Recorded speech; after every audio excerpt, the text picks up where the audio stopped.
Hello दोस्तों। तो कैसे हैं आप सब लोग। उम्मीद है बिल्कुल अच्छे होंगे, स्वस्थ होंगे और पढ़ने के लिए बिल्कुल तैयार होंगे।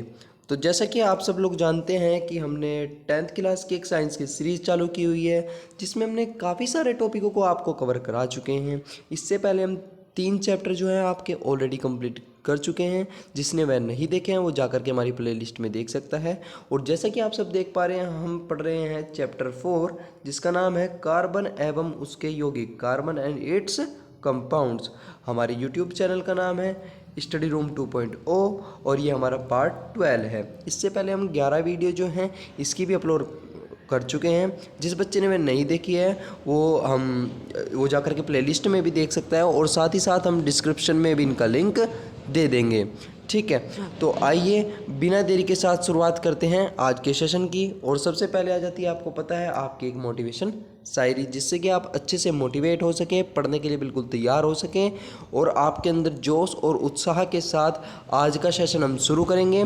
तो आप बिल्कुल ही उत्साह के साथ हमारे साथ तैयारी करने के लिए आ चुके हैं। ठीक है, चलिए शुरुआत करते हैं। अगर तुम सूरज की तरह चमकना चाहते हो, अगर आपको सूरज की तरह चमकना है, एक उज्जवल प्रकाश के रूप में निखर के दुनिया के सामने आना है, तो आपको सूरज की तरह जलना होगा, जलना सीखना होगा। ठीक है, यानी अगर आपको अपने अंदर से तेज प्रताप का अनुभव होता है और उसको आपको चमकना है, आपको बाहर दुनिया में सितारे बनने हैं आपको, तो आपको सबसे पहले जलना सीखना होगा। और जलता कैसे है, वो अपना मेहनत करनी होगी, आपको जी तोड़ मेहनत करनी होगी, जिससे कि आप चमक सकोगे, एक उभरता हुआ हीरा आप बन करके बाहर निकलोगे। ठीक है, तो आइए चलते हैं नेक्स्ट स्लाइड पर और अपने आज की सेशन की इसी जोश के साथ आपके साथ हम सेशन की शुरुआत करते हैं। चलिए, तो आज हमारा आ जाता है एसिटिक अम्ल या एथेनोइक अम्ल। ठीक है, एसिटिक अम्ल या एथेनोइक अम्ल। और आपको एक बात और बता दूं, जैसे ही आप एथेनोइक पढ़ रहे हैं, ठीक है, आपने देखा होगा क्रियात्मक समूह की जो मैंने आपको चार्ट दिया था, उसमें ओइक अम्ल यानी पहचान क्या होगी इनकी। ठीक है, आपसे अगर पहचान पूछ ली जाए तो क्या होगी, इसकी पहचान होगी आपकी, माफ़ कीजिएगा, आपकी पहचान होगी इसकी, इसकी पहचान होगी COOH। ठीक है, क्या होगी आपकी COOH। ठीक है, COO और H, ये आपकी क्या होती है, पहचान होती है एथेनोइक अम्ल की।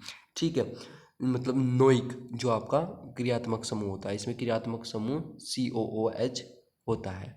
ठीक है, चलिए सबसे पहले बात कर लेते हैं इसके सूत्र की। इसका सूत्र है CH3COOH। ठीक है, अब इसकी बात आ जाती है अणुभार की। अणुभार कैसे निकालते हैं, वैसे तो मैंने आपको सिखा रखा है, पर फिर भी आपको मैं इसमें अणुभार भी निकाल देता हूँ उसका। तो सबसे पहले हम क्या लेंगे, हम लेंगे C, यानी कितना हो गया C का 12, 12 हो गया। ठीक है, उसके बाद आप क्या लोगे, प्लस करेंगे हम, प्लस कितना करेंगे, हाइड्रोजन की कितना है 3 है। ठीक है, प्लस कार्बन का कितना है दोबारा 12 है। ठीक है, और साथ ही O का कितना होता है आपका 16 होता है। एक और O है तो उसका भी कितना होगा, प्लस करेंगे हम 16 होगा। और एक H है, साथ ही हम प्लस करेंगे 1। ठीक है, यदि आप इसका योग करें तो आपका योग आता है 60। क्या आता है आपका योग 60 आपका योग आता है। ठीक है, यही आपका क्या है, अणुभार है। ठीक है, तो आइए आपने अणुभार देख लिया, अब देखते हैं इसकी संरचना। ठीक है, उससे पहले हम थोड़ा सा इसको क्या कर लेते हैं, रफ कर लेते हैं, जिससे आप अच्छे से देख सकें। ठीक है, अब आ जाती है आपकी क्या संरचना, आप देख पा रहे हैं। ठीक है, ये देखिए आपको वैसे संरचना खोल करके मैंने दिखा रखा है, आपको पूरा एक लेक्चर मैंने संरचना खोलने का, नाम लिखने का, क्रियात्मक समूह पहचानने का, सभी का मैंने एक वीडियो बना रखा है।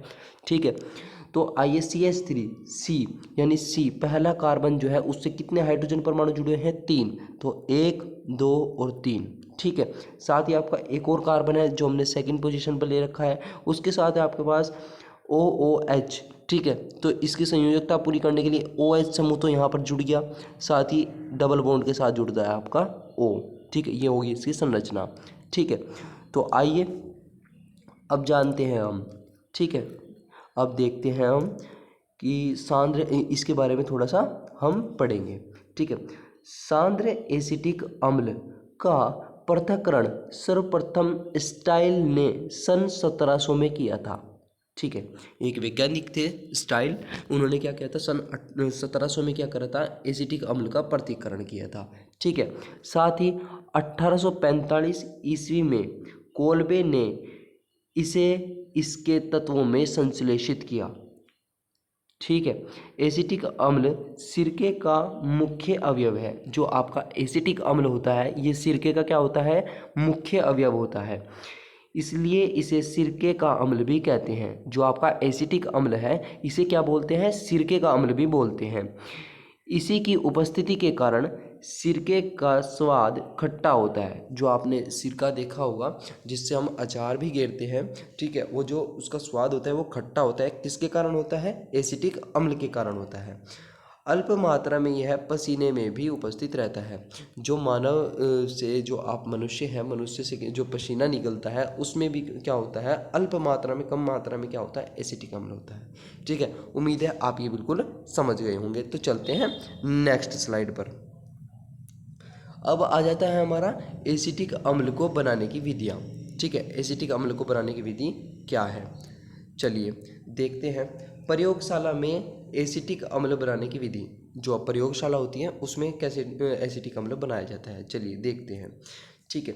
प्रयोगशाला में एसिटिक अम्ल एथिल अल्कोहल का पोटेशियम डाइक्रोमेट, ध्यान से देखेंगे, प्रयोगशाला में जो एसिटिक अम्ल है वो एथिल अल्कोहल का पोटेशियम डाइक्रोमेट K2CR2O7 और सांद्र सल्फ्यूरिक अम्ल H2SO4 द्वारा ऑक्सीकृत करके बनाया जाता है। यानी जो आपका एथिल अल्कोहल होता है, यहाँ नीचे अभिक्रिया में देखिए एथिल अल्कोहल होता है, उसमें क्या होता है, जो आपका पोटेशियम डाइक्रोमेट यानी K2CR2O7 है, साथ ही सल्फ्यूरिक अम्ल H2SO4, इनका क्या किया जाता है, ऑक्सीकरण किया जाता है। क्या किया जाता है, ऑक्सीकरण किया जाता है, जिससे हमें क्या प्राप्त होता है, एसिटिक अम्ल, ठीक है। CH3COOH हमें क्या प्राप्त हो जाता है, साथ ही हमारा निकलता है जल। अभिक्रिया निम्न प्रकार है, इसकी अभिक्रिया ये थी, ठीक है। तो क्या होता है, आप अभिक्रिया से डेफिनेशन भी बना सकते हैं कि जो आपका एथिल अल्कोहल है उसके साथ क्या करते हैं हम, जो आपका पोटेशियम डाइकार्बोनेट क्रोमेट है, पोटेशियम डाइक्रोमेट है, उसके साथ आप सांद्र सल्फ्यूरिक अम्ल लेंगे और साथ ही क्या करेंगे, इनका ऑक्सीकरण करेंगे, तो आपको अभिक्रिया के फलस्वरूप क्या प्राप्त होगा, एसिटिक अम्ल, और साथ ही क्या निकलेगा, जल। ये होती है एसिटिक अम्ल बनाने की प्रयोगशाला विधि, ठीक है। तो आइए चलते हैं नेक्स्ट स्लाइड पर। अब आ जाते हैं एसिटिक अम्ल के भौतिक गुण, ठीक है। क्या आ जाते हैं, एसिटिक अम्ल के भौतिक गुण। आइए इसके भौतिक गुण भी पढ़ते हैं। पहला गुण क्या है, एसिटिक अम्ल रंगहीन, यानी इनका कोई रंग नहीं होता है। सिरके जैसी तीक्ष्ण गंध वाला संचारक द्रव है। मतलब क्या है, इसमें से गंध आती है, ठीक है, तीक्ष्ण गंध आती है, काफ़ी तेज गंध आती है, वाला क्या है, संचारक द्रव है, इसका कोई रंग नहीं होता, ठीक है। दूसरा है, यह जल में अंतरागुणक H बंध के कारण, ठीक है, यह जल में क्या करता है, H बंध के कारण तथा कार्बनिक विलायकों में विलय है। जो आपका एसिटिक अम्ल है ये जल में H बंध के कारण जो हाइड्रोजन बंध बनता है तथा कार्बनिक विलायकों, जो कार्बनिक के विलायक हैं उनमें विलय का रूप ले सकता है, ये विलय होता है, ठीक है, विलय हो जाता है ये आराम से, ठीक है। यह जल से भारी है, ठीक है। जो आपका एसिटिक अम्ल होता है ये जल से भारी होता है तथा इसका आपेक्षिक घनत्व कितना होता है, 1.045 ग्राम प्रति मिली होता है, ठीक है। हो सकता है कि ऑब्जेक्टिव टाइप में आपका ये क्वेश्चन पूछ ले जाए कि ये जो आपका एसिटिक अम्ल होता है उसका आपेक्षिक घनत्व कितना होता है, तो कितना होता है, 1.045 ग्राम प्रति मिली होता है, ठीक है। उसके साथ ही आपका फोर्थ पॉइंट है, इसका क्वथनांक 118 डिग्री सेल्सियस, ठीक है। जिसका क्वथनांक है वो कितना होता है, 118 डिग्री सेल्सियस, जिस पे ये क्या हो जाएगा, उबलना बिल्कुल आरंभ हो जाएगा, तो 118 डिग्री सेल्सियस होता है। साथ ही इसका हिमांक यानी जो जमना शुरू हो जाता है वहाँ कहाँ पर हो जाता है, ये 16.5 डिग्री सेल्सियस पर हो जाता है, ठीक है। ये हो गए इसके कुछ भौतिक गुण। अब हम पढ़ेंगे अगली स्लाइड पर देखते हैं। अब हम पढ़ेंगे आपके एसिटिक अम्ल के रासायनिक गुण, जो बहुत ही पेपर के पॉइंट ऑफ व्यू से इम्पोर्टेंट हो जाते हैं। ये ही क्या है, आपके पेपर में पूछने की संभावना होती है, ठीक है। तो चलते हैं, पहला गुण है अम्लीय गुण, ठीक है। अब देखिए अम्लीय गुण है तो हम शुरुआत करते हैं। जल में एसिटिक अम्ल आयनित होकर, अगर हम जल में अगर मिश्रित कर दें आपका एसिटिक अम्ल, तो ये आयनित होकर क्या देता है, H धनायन देता है, जिसके कारण यह नीले लिटमस विलयन को लाल कर देता है, ठीक है। अगर आप इसे जल के साथ इसकी रिएक्शन हो तो आप क्या होगा, ये H धनायन में टूट जाएगा। अब आप देखिए, मैं हाईलाइट करके आपको दिखाता हूँ कि आपका जो ये पोर्शन है ये आपका ऋणायन में टूट जाता है, साथ ही आपका जो H है वो धनायन में टूट जाता है, ठीक है। अगर आप जल में इसका अम्लीय गुण आप देखें, अगर जल में एसिटिक अम्ल को मिलाएं तो क्या देता है, H धनायन देता है, साथ ही CH3COO ऋणायन देता है, ठीक है। ये होता है इसका अम्लीय गुण, ठीक है। दूसरा आ जाता है यहाँ हमारा जो है कार्बोनेट व बाइकार्बोनेट के साथ अभिक्रिया, ठीक है। हम क्या लेंगे, कार्बोनेट लेंगे, कोई सा भी कार्बोनेट ले सकते हैं, साथ आप क्या लिखते हैं, बाइकार्बोनेट लेते हैं, ठीक है। तो आप देखिए एसिटिक अम्ल कार्बोनेट व बाइकार्बोनेट के साथ अभिक्रिया करके एसीटेट लवण निर्मित करता है। क्या करता है, एसीटेट लवण, ध्यान से समझिएगा, एसीटेट लवण निर्मित करता है। एसीटेट लवण, लवण का क्या मतलब है कि वह उदासीन है, ठीक है, उदासीन होता है ये। एसीटेट लवण निर्मित करता है तथा CO2 यानी कार्बन डाइऑक्साइड गैस निकालता है, ठीक है। तो आप देखिए नीचे अभिक्रिया देखिए, सबसे पहली अभिक्रिया है कि हम इसकी सोडियम कार्बोनेट यानी Na2CO3 सोडियम कार्बोनेट के साथ क्या कर रहे हैं, इसकी अभिक्रिया कर रहे हैं, किसकी, आप कर रहे हो एथेनोइक अम्ल की, ठीक है, किसकी, एथेनोइक अम्ल की। जैसे ही आप इसकी अभिक्रिया करते हो, ठीक है, तो आपका क्या हो रहा है, आपका जो H है वो विस्थापित हो जाता है, ठीक है, और उसके स्थान पर क्या आ जाता है, Na का एक अणु आ जाता है, ठीक है। ये देखिए यहाँ पे आप देख पा रहे होंगे। तो ये जो आपका बना है इसे बोलते हैं एसीटेट लवण। क्या बोलते हैं, एसीटेट लवण, ठीक है। ये हो गया आपका सोडियम कार्बोनेट, ठीक है। और आपको इसी के साथ क्या निकला है, कार्बन डाइऑक्साइड गैस, और साथ ही बनता है जल, ठीक है। ये हो गई आपकी कार्बोनेट के साथ क्रिया। साथ ही अगर आप एथेनोइक अम्ल की क्रिया सोडियम बाइकार्बोनेट, ये क्या है आपका, सोडियम बाइकार्बोनेट के साथ कराते हैं तो आपका क्या बनता है, एसीटेट लवण तो बनेगा ही, ठीक है। सेम ऊपर जैसे बना है एसीटेट लवण बनता है, साथ ही आपका क्या निकल जाती है, कार्बन डाइऑक्साइड गैस निकलती है और जल निकल जाता है। ये क्या होता है आपका, कार्बोनेट व बाइकार्बोनेट के साथ जब आप अभिक्रिया करोगे तो आपका क्या बनता है, एसीटेट लवण बनता है, साथ ही आपकी कार्बन डाइऑक्साइड ऑक्साइड गैस निकलती है और आपका क्या बनता है, H2O, ठीक है, यानी जल निकलता है, ठीक है। उम्मीद है आप इसको भी बिल्कुल समझ गए होंगे। तो चलते हैं नेक्स्ट स्लाइड पर और देखते हैं नेक्स्ट गुण आ जाता है। अब आपका आ जाता है अपचयन, ठीक है। क्या आ जाता है आपका, अपचयन, ठीक है। तो लिथियम एल्यूमिनियम हाइड्राइड, ठीक है। आप देख पा रहे हो ये है क्या, ठीक है। ये क्या है आपका, देखिए आप इसके द्वारा हम क्या करेंगे, इसको अपचयित करेंगे, ठीक है।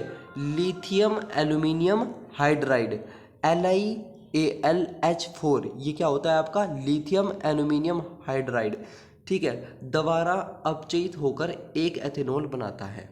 क्या बनाता है, एथेनॉल बनाता है। अब देखिए आप एसिटिक अम्ल है आपके पास CH3COH है, ठीक है। आप क्या करते हैं, इसको क्या करते हैं, लिथियम एल्यूमिनियम हाइड्राइड LiAlH4 के साथ इसको क्या कर देते हैं, अपचयित जैसे ही करते हैं तो आपका क्या निकलता है, एक तो निकलता है इसमें से जल, ठीक है, या तो आप प्लस H2O लिख लो या नीचे लिख दो माइनस H2O। ठीक है, आपके साथ जल निकलता है, साथ ही आपका बन जाता है एथेनॉल। एथेनॉल यानी इसमें कौन सा क्रियात्मक समूह आ जाता है आपका? ठीक है, आपका क्रियात्मक समूह आ जाता है OH। ठीक है, तो ये क्या होता है? नॉल। ये बन जाता है अल्कोहल श्रेणी के चले गए, ये एथेनॉल में बन जाता है। ठीक है, ये क्या आपका एथ।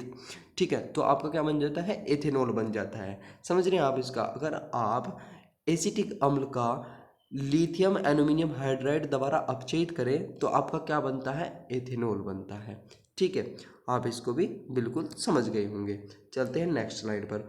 अब आ जाता है आपका PCl5। PCl5 से क्रिया। ये PCl5 क्या होता है? Phosphorus pentachloride. पेंटाक्लोराइड क्यों बोला है हमने इसको? क्योंकि इसमें क्या आ रहा है? 5 कार्बन, वो 5 Cl यानी 5 क्लोराइड आ रहे हैं, तो इसको बोला जाता है फास्फोरस पेंटाक्लोराइड। ठीक है, अगर हम इसकी अभिक्रिया कर दें, किसके साथ करें इसकी अभिक्रिया? देखते हैं। अगर आप फास्फोरस पेंटाक्लोराइड से अभिक्रिया करके यह एसिटिल क्लोराइड क्या बनाता है? एसिटिल क्लोराइड यानी CH3COCl बनाता है। ठीक है, देखिए आप क्या कर रहे हैं? एसिटिक अम्ल की क्रिया कर रहे हैं फास्फोरस पेंटाक्लोराइड के साथ। ठीक है, नीचे देखिए आप क्या एसिटिक अम्ल के साथ कर रहे हैं? फास्फोरस पेंटाक्लोराइड की क्रिया। तो आपका क्या बनता है? आपका बनता है CH3COCl यानी एसिटिल क्लोराइड बनता है। ठीक है, इस अभिक्रिया में COOH समूह का जो आपका ओइक समूह है, ठीक है, कार्बोक्सी समूह जो है आपका COOH समूह का OH समूह क्या होता है? OH समूह क्लोरीन परमाणु से विस्थापित हो जाता है। ठीक है, आपको मैं बिल्कुल इससे क्या है समझाने का प्रयास करूंगा। चलिए देखते हैं। मैं आपको दिखाना चाहता हूं कि आप देखिए क्या है आपको CH3। ठीक है, CH3COOH। ठीक है, ये आपका है। आपने क्या किया? इसका फास्फोरस पेंटाक्लोराइड से इसकी क्या करा दिया है? अभिक्रिया करा दी। ठीक है, फास्फोरस की कितनी संयोजकताएं होती हैं? फास्फोरस की 5 संयोजकताएं होती हैं। आपने इस पे क्या कर रखा? अगर मैं इसकी संरचना खोल करके देखूं, ठीक है, तो आप मान लीजिएगा ये फास्फोरस है, इसका एक Cl यहाँ पर है, एक Cl यहाँ पर है, एक Cl यहाँ पर है, एक Cl इसका यहाँ पर है और एक Cl इसका यहाँ पर है। यह आपने इसकी 5 संयोजकताएं खोल कर रख दी। ठीक है, अब जो होगा आपका ये OH जो समूह है, ये इसको क्या कर देगा? विस्थापित कर देगा। क्या कर देगा? इसको मतलब इसको विस्थापित कर देगा, हटा देगा, और इसकी जगह पर क्या आ जाएगा? Cl समूह आ जाएगा। समझ रहे हैं मेरी बात को? एक Cl यहाँ पर आ जाएगा। ठीक है, तो देखिए आपका क्या बन गया? आप देखते हैं तो आपका बन जाता है CH3COCl। ठीक है, ये क्या बन गया? आपका एसिटिल क्लोराइड बन गया। ठीक है, और साथ ही आपका क्या बचा है? आपका एक OH क्या निकल रहा है? समूह बाहर निकल गया है। तो आपका क्या बनेगा? ये आपका जो P है, आप इसको प्लस में लिखेंगे P, OH का क्या लेंगे आप? O, और आपका क्या बन जाएगा? ये 1 2 और 3, ये Cl3। ठीक है, ये बन गया आपका POCl3। ठीक है, फास्फोरस ये हो जाएगा आपका फास्फोरस टेट्राक्लोराइड ऑक्साइड। ठीक है, और आपका निकल जाता है HCl। ठीक है, आपका क्या बच रहा है? एक H बच रहा है, साथ ही आपका क्या बच रहा है? एक Cl बच रहा है। तो आप क्या बना दोगे? HCl। ठीक है बच्चों, तो ये ऐसे ये अभिक्रिया ऐसे हुई है। ठीक है, तो उम्मीद है आप फास्फोरस पेंटाक्लोराइड की अभिक्रिया जो आपने एसिटिक अम्ल के साथ की है उसमें आपका क्या बनता है ध्यान रखिएगा। आपका बनता है एसिटिल क्लोराइड, साथ ही POCl3 और हाइड्रोक्लोरिक अम्ल। ठीक है, उम्मीद है आप इसे बिल्कुल समझ गए होंगे। चलते हैं नेक्स्ट स्लाइड पर। अब आ जाता है आपका क्या आ जाता है? अब आ जाता है निर्जलीकरण। ठीक है, अब देखिए आप निर्जलीकरण में क्या होता है? एसिटिक अम्ल को अकेले अथवा निर्जलीय कारकों जैसे फास्फोरस पेंटाऑक्साइड की उपस्थिति में गर्म करने पर इसके 2 अणुओं में से जल का एक अणु पृथक हो जाता है। ठीक है, क्या हो जाता है इसमें से जल का जो एक अणु है वो पृथक हो जाता है तथा एसिटिक एनहाइड्राइड प्राप्त हो जाता है। क्या बनता है आपका? Acetic anhydride. ठीक है, अब आप देखिए आपने क्या लिया है, आपने लिया है एथेनोइक अम्ल। ठीक है, क्या लिया है? एथेनोइक अम्ल, यानी CH3COOH और CH3COH। आपने दो अणु आपने किसके लिए हैं? एसिटिक अम्ल के लिए हैं। ठीक है, इसकी क्या करा देनी है आपको? फास्फोरस पेंटाऑक्साइड की उपस्थिति में गर्म करना है। ठीक है, आपने कर दिया, फास्फोरस पेंटाऑक्साइड लिया और इसको क्या कर दिया? गर्म कर दिया।